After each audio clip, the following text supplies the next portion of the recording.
सखी दिने दिने कितना चिकनाइल बारू हो। अरे का कहिए सखी तोहके आगे लगे जला अपने से भाटा में भारत में बटे जातो जी के माथा में आगे लगे जला अपने से भाटा में भारत में बटे जातो जी के माथा में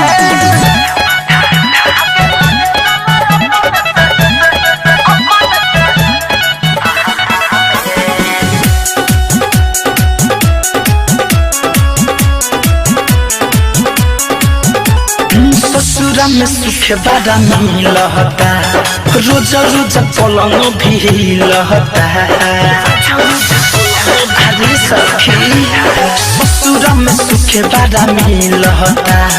रोज रोज पलंग भी लहता दिन पर दिन गोराता देहिया गगरी जवनिया के डोलता याद नहीं आवे मोरा यार के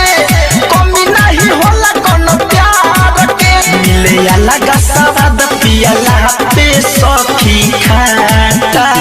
में अरे पाउच वाला अरे ना हो सखी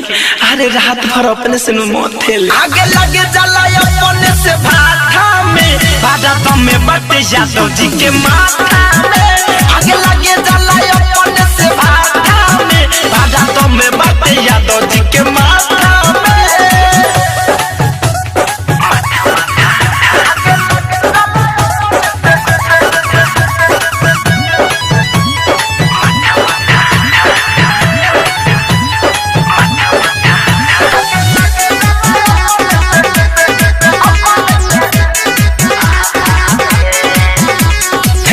नहीं केहू से बोली हो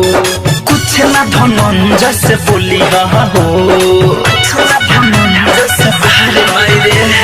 राज नहीं केहू से खुली हो कुछ ना धनंजय से बोली हो राइटर दिनेश मादा करादा कर देता हो ही चोलिया हो चले जब कम छा छा के मन कर छोड़ दी भातल बहार के जना पे जवनिया अभिनव चंदन का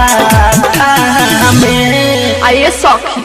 आ नमकीन लगेला कि सादा पूरा पिए लुकी आधा। अरे पूरा हो आगे लगे जला अपने से भाटा में भारत में बटे जातो जी के माथा में आगे लगे जला अपने से भाटा में भारत में बटे जातो जी के माथा में।